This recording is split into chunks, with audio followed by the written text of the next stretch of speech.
네, 명절 증후군 남의 얘기처럼 들리지가 않네요.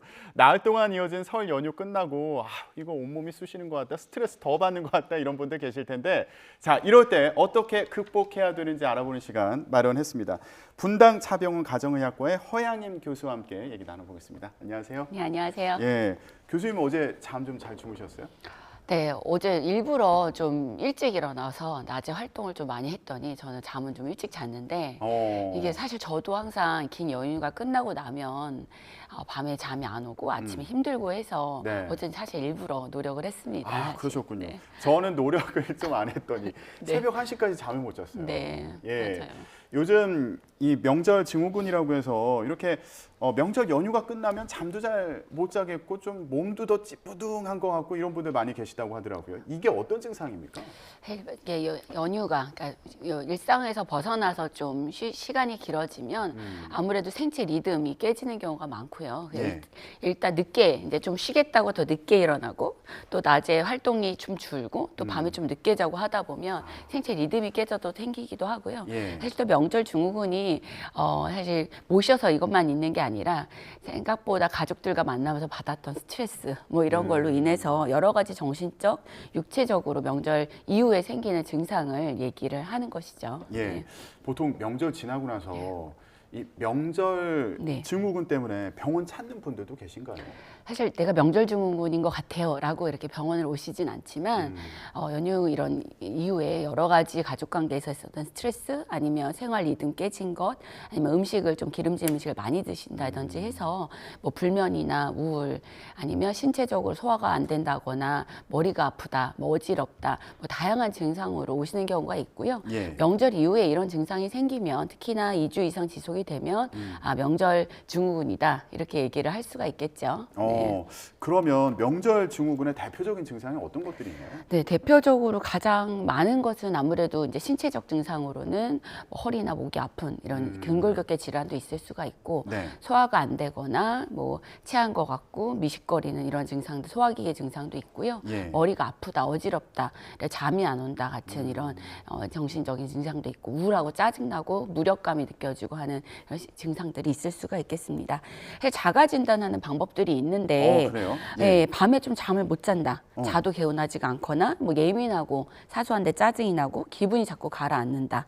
속이 도부룩하다. 숨차다. 뭐 그다음에 숨찬 기운이 올라온다. 이런 증상들을 체크를 해볼 수가 있겠고요. 예. 또 하나는 화가 나서 얼굴이 막 화끈거리는 것, 두근거리는 것, 아니면 네. 만사가 귀찮은 것, 아니면 어깨나 허리, 손목 되게 근골격계 증상이 있는 것, 아니면 명치 끝이 뭐가 확 차오른 것 같거나 예. 걸려 있는 것 같은 느낌. 이런 여러 가지 10가지 증상 중에서 한 5개 이상이 해당이 되면 나는 명절 이후에 생긴 명절 증후군이 아닐까 의심을 해볼 수가 있을 것 같습니다. 네. 그렇군요. 네. 그러면 이 증상 좀 구체적으로 알아보면서 이럴 때 네. 어떻게 해야 되는지도 좀 조언을 네. 들어보도록 하겠습니다. 손목 아프다는 분들 많이 계실 것 같아요. 명절에 식사도 여러 번 차려야 되고 또 설거지도 해야 되고 이런 것 좀 힘들잖아요. 맞습니다. 사실 이제 손목 특히나 이제 여자분들, 이제 중년 여자분들이 실제로 손목 터널 증후군이 굉장히 많고요. 대부분의 70% 이상의 환자들은 40에서 60대 환자, 특히나 여자 환자가 남성의 3배 정도가 돼요. 이유가 여자분들은 남성보다 기본적으로 관절 주위에, 그러니까 손목 관절 주위에 연골이나 인대, 힘줄 같은 것이 굉장히 원래도 약하고 또 폐경이 되는 시기가 되면 여성 호르몬이 보호해주는 기능이 떨어지면서 더 역화가 되기 때문에 조금만 더 많이 써도 손목이 쉽게 아플 수가 있어요. 근데 이런 주부분들이 이런 명절 기간에 평소보다 더 많은 가사노동을 하다 보면 손목을 많이 쓰다 보면 통증이 생길 수가 있습니다. 예. 대표적으로는 증상으로는 이제 저린 게 있을 수가 있고요.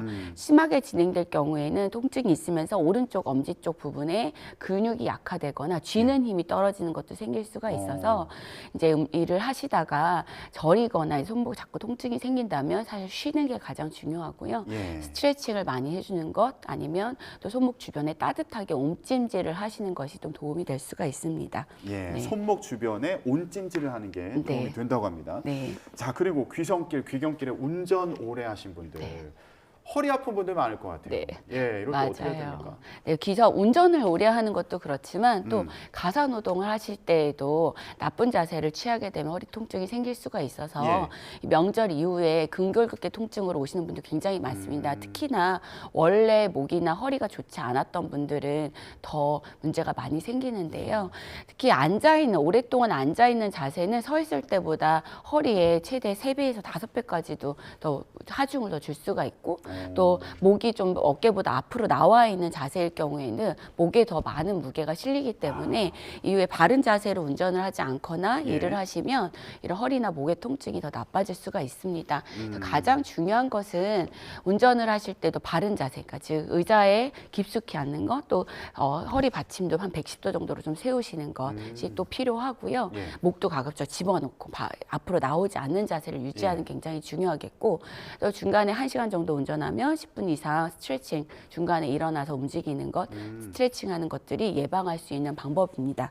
만약에 이제 명절 지금 지나고 나서 통증이 생기셨다면 통증 완화를 위해서 이제 따뜻한 찜질이나 뭐 스트레칭 같은 걸 충분히 하시고요. 증상이 오래 지속이 된다면 병원에 가셔서 진찰을 받으시고 적절한 치료를 받는 것을 권해드리고 싶습니다. 예. 네. 그런데 이코노미 클래스 증후군이라는 것도 있더라고요. 이거 뭐 비행기 타야지만 생기는 그런 증상입니까? 아니요, 꼭 비행기만은 아니고요. 한 자세로 오래 있을 때 하지에 예. 혈액순환이 잘 되지 않으면서 혈전이 생기는 증후군을 오. 이제 이코노미 클래스 증후군이라고 하는데요. 예. 혈류가 잘 흐르지 않으면 우리가 폐가 고이면서 혈전, 피떡이 만들어지게 되고, 그러니까 보통은 이코노미 클래스 움직일 수 없는 환경에 있을 때 생기는 거죠. 사실 장기간 운전을 하실 때 중간에 휴식을 취하지 않고 같은 자세를 유지하거나 뭐 버스 같은 것도 오랫동안 한 자세로 타고 있을 때도 생길 수가 있습니다. 네. 특히나 고혈압이나 당뇨, 고지혈증 같은 만성 질환이 있고 혈액 상태가 좋지 않은 분들한테 더 쉽게 생길 수가 있고요. 단순히 다리에 혈전만 생겨서 그분의 혈류가 통하지 않는 통증이 생기거나 피부 변화가 생길 수가 있는데 예. 이게 더 진행이 되면 그 피떡지, 그러니까 혈전이 뇌나 그다음에 폐 같은 데 있는 혈관으로 날아가게 되면 이제 여러 가지 더 문제, 중풍도 생길 수가 있고 아니면 호흡곤란 같은 게 있을 경우에는 실제 폐 혈관을 막혀서 생기는 폐질환, 폐색전증을 의심을 해야 될 수도 있습니다. 그래서 이런 질환은 사실 예방을 할 수가 있어요. 그래서 어떻게 하면 예방을 하냐? 예. 사실 움직이지 않아서 고여서 생기는 거기 때문에 중간중간에 스트레칭을 하거나 아니면 내려서 걷는 거, 비행기에서도 그래서 복도를 걸어 다니거나 네네네. 아니면 버스 같은 거 오래 타더라도 휴게소에 내렸을 때 자꾸 걷는 것들이 필요하고요. 자리에 앉아서도 등을 이제 발등을 당긴다든지 아니면 발을 살짝씩 다리를 들었다 내렸다 하는 것처럼 다리를 움직이는 자세를 취해서 혈액순환이 조금 더 잘 되게 해주는 것만 가지고도 예. 예방을 할 수가 있고요. 예. 앞서 말씀드렸던 것처럼 이제 고위험군 환자들 같은 경우는 압박 스타킹을 착용을 해서 자연스럽게 혈액이 좀 더 잘 눌려서 예. 정맥 순환이 잘 되도록 해주는 것도 예방할 수 있는 방법입니다. 아, 네. 그렇군요. 압박 스타킹을 이용하는 것도 중요한 네. 꿀팁이 되겠습니다. 네. 자, 지금 저희가 혈전 얘기도 하고 이러니까 좀 네. 무서운 생각도 들어요. 네. 근데 연유 심장 증후군이라는 게 또 있더라고요. 네. 저는 이 단어가 너무 좀 심각하고 무섭게 들립니다. 그렇죠. 연유심장 증후군은 사실 이제 질환으로 돼 있다기보다는 단기간에 이제 짧은 기간에 고지방식을 하고 복음을 했을 때 생기는 심장 질환을 얘기하고요. 예. 심근경색이나 뭐 아니면 부정맥, 심부전 같은 질환이 이제 이후에 연유 이후에 폭음을 했을 때 생길 수 있는 걸 얘기하고요. 보통 갑자기 음주량이 많아지거나 할 때는 우리가 알코올 대사 과정에서 알데하이드라는 그 복성 물질이 발생을 하는데 예. 이게 결국 심장의 수축 능력을 저해시키기 때문에 부정맥도 생길 수가 있고 그 다음에 심부전 같은 이런 심장 질환이 생길 수가 있습니다. 예. 그래서 갑자기 이제 이 연유 후에 가슴 통증이 생기거나 숨이 잘 쉬어지지 않거나 숨찬 증상이 생긴다면 예. 좀 의심을 해볼 수가 있겠습니다. 그럴 네. 때 어떻게 해야 돼요?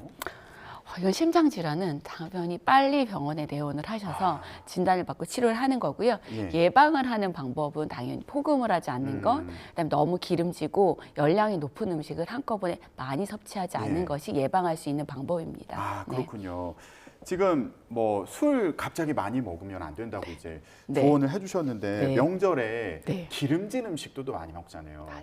이미 많이 드셔가지고 속이 불편한 분들도 계실 수 있고 또 네. 남은 명절 음식 어떻게 하나 또 고민하는 분들도 계실 텐데 요거 네. 식단 관리 어떻게 해야 됩니까? 그러게 저희 옛날 이제 음식들이 우리 전통 음식이 사실 예전에 잘 못 먹던 시절에 좀 좋은 음식을 먹게 하기 위해서 좀 기름지고 기름 튀기고 볶고 평소보다 고기도 많고 이런 음식들을 많이 드시게 되는데 예. 그래서 이제 아무래도 소화도 잘 안 되고 더부룩하고 체중도 들고 뭐 그런 분들 많아요. 거기다 이제 또 스트레스도 받고 하고 나면 더 소화불량이 생길 수 있습니다. 네. 그래서 그런 음식들을 사실 조심하시는 게 좋고 명절 음식이 참 아깝지만 지금 좀 많이 먹고 불편한 상태에선 당장 드시지 않는 게 좋고요. 요즘에 사실 냉장 시설들 잘 되어 있으니까 보관했다가 조금 더 증상이 개선이 된 다음에 조금씩 나눠서 드시는 게 방법인 것 같고요. 네. 이젠 사실 음식이 많으니까 준비할 때도 또 준비를 많이 하면 또 앞서 말씀드린 이런 근골격 질환이나 스트레스도 더 많이 받을 수 있으니까 조금씩 준비해서 먹을 만큼만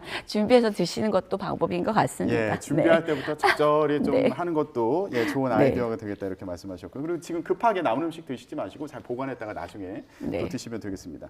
자, 명절 지나고 나서 이거 명치가 좀 답답하다 이런 분들. 그러니까 이게 신체적인 증상 같지만 스트레스 받아서 이런 거 아니야? 이런 경우도 있잖아요. 맞아요. 앞에 예. 말씀드렸던 것처럼 음식 때문에 정말 체하거나 위장장애가 생긴 분도 있지만 사실 가족들끼리 만나서 관심으로 했던 얘기가 네. 누군가에게 스트레스로 다가와서 이후에 이런 이제 신체적인 증상으로 나타나는 우울증이나 화병이 생길 수도 있습니다. 네. 그래서 사실 일거리도 많고 이제 여러 가지 특히나 취업이나 그다음에 진로 여러 가지 또 결혼이나 또 이후에 출산 관련해서 이런 문제로 얘기를 하다 보면 갈등이 생길 수가 있어서 만약에 그런 문제로 서로 스트레스를 본인이 받았다 그런 게 있다면 좀 그런 의도가 아니었겠지 관심이었겠지라고 생각하는 마음도 좀 필요할 것 같고요. 또 한편으로는 나도 누군가에게 그러지 않기 위해서 가족에게 그러지 않기 위해서 대화하는 것도 조심하실 필요가 있고 만약에 이런 증상이 2주 이상 지속이 돼서 계속 우울하고 짜증나고 무기력하고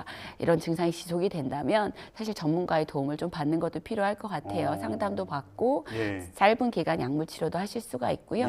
또 만약에 수면 장애까지 이어진다면 더 길게 증상이 지속될 수 있기 때문에 병원을 찾는 것도 필요하실 것 같습니다. 네. 서로 이렇게 좀 며칠 동안 오래 보면서 주고받은 말들이 쌓여가지고 스트레스가 되는 경우가 있으니까 이거 좀 조심하셔야겠어요. 네. 예. 자, 그러면 이 명절 증후군 지금 교수님 말씀을 쭉 들어보니까 이거 자칫하다가는 또 다른 질병이 되는 경우도 있는 것 같아서 맞아요. 이거 빨리 좀 잘 풀어주는 게 좋겠다는 생각이 드는데 어떻게 해야 될까요?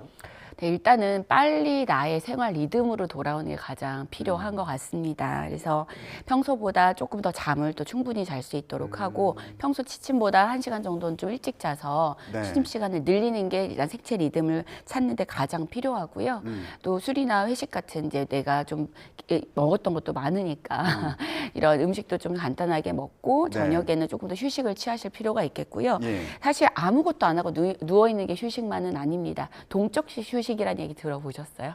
그런 말이 네, 있어요? 근데 아무것도 안 하고 누워 있다 보면 오히려 생체 리듬을 찾는 데 더 어렵기 때문에 가볍게 걷거나 자전거를 타거나 스트레칭 같은 걸 하거나 요가, 명상 같은 다른 활동을 함으로써 휴식을 하는, 그러니까 누군가를 만나지 않고 내가 혼자만의 몸을 움직이면서 하는 휴식을 하는 방법이 빨리 생활 리듬을 찾는 방법일 수가 있겠고요.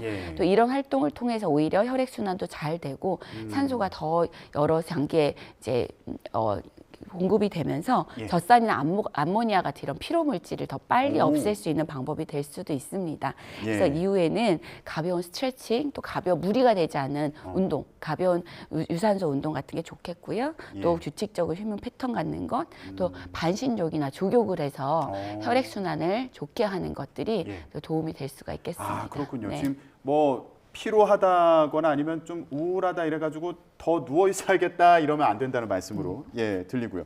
그러면 혹시 움직이는 게 또 좋다고 하셨으니까 혹시 이런 증상을 좀 해소하는데 도움이 되는 음식도 있습니까? 먹어서 푸는 방법도 있나요? 아, 네. 일단은 우울하시거나 특히 술을 많이 드셨거나 네. 또 우울하거나 또 기름진 음식을 많이 드셨다면 비타민 섭취가 필요합니다. 오. 특히나 B, C 이런 걸 좀 많이 드시는 예. 게 좋은데요. 많이 들어있는 음식은 토마토, 뭐 바나나, 호두, 시금치, 아몬드 같은 게 좋고 이게 빠르게 비타민 B를 공급할 뿐만 아니라 또 열량도 좀 낮기 때문에 고지방식을 하시고 나서 이후에 그런 걸 해결하는 데도 도움이 될 수 있는 음식이다. 또 피로를 회복하는데 도움이 되는 음식이다 말씀드릴 수 있을 것 같아요. 기분이 좀 좋아지는 데도 도움이 되나요? 되죠. 아, 네. 그렇군요. 자, 마지막으로요. 저희가 오늘 먹는 얘기를 참 많이 했는데 네. 실제로 많이들 이제 며칠 동안 급하게 많이 드신 분들 계실 텐데 아 이거 체중이 늘어나는데 어떡하지 이거 고민 드시는 분들 계실 것 같아요. 이거 좀 빨리 빼려면 뭐 도움이 되는 방법이 있습니까? 맞아요. 제가 이제 명절 시작 전에 환자분들 만나면서 명절에 너무 잘 드시고 오시지 마세요 이 얘기를 많이 드렸었어요. 근데 사실 네. 그러기 쉽지 않죠. 저도 그렇죠. 명절에 잘 먹었습니다. 예, 사실 저도 그랬습니다. 네, 가족들하고 만나면 아무래도 많이 먹게 되니까. 근데 사실 요때 특히 많이 먹은 거는 우리가 빨리 먹은 당이나 열량, 과도한 열량은 글라이코겐 형태로 간이나 이제 근육에 보관을 하고 있어요. 그래서 이거 이상으로 먹거나 여기서 더 누적이 되면 얘를 지방으로 바꿔서 정말 살이 되는 거거든요. 오. 지금 만약에 내가 평소보다 열량 섭취가 많았다 네. 이런 분들은 앞으로 오늘부터죠 며칠 동안 평소보다 열량을 좀 줄여서 먹는 거, 또 활동을 좀 늘려서 쌓여있는 글라이코겐을 빨리 소모하면 체중, 지방으로 저장이 되지 않게 할 수가 있습니다. 예. 사실 지금 시기가 굉장히 이번 주가 중요한 시기고 지금 조금 는 거는 빨리 해결할 수 있다, 쓸 수 오. 있다라고 생각하고 운동 많이 하시고 열량 낮춰서 드시면 될 것 같습니다. 아 그렇군요. 네. 그러니까 이게 아직 지방으로 바뀌기 전이니까 며칠 안에 빨리 운동을 하면 살이 안 찔 수 있다. 네, 예, 그렇죠. 이 말씀이시군요. 아, 지금 말씀을 쭉 들어보니까 명절 증후군도 그렇고요. 그리고 명절에 찐 살도 그렇고요. 이거 몸을 빨리 움직여가지고 다 해소하시는 게 네. 예, 좋겠다는 생각이 듭니다. 알겠습니다. 여기까지 듣도록 하겠습니다. 지금까지 분당자병원 가정의학과의 허양임 교수였습니다. 고맙습니다. 네, 감사합니다.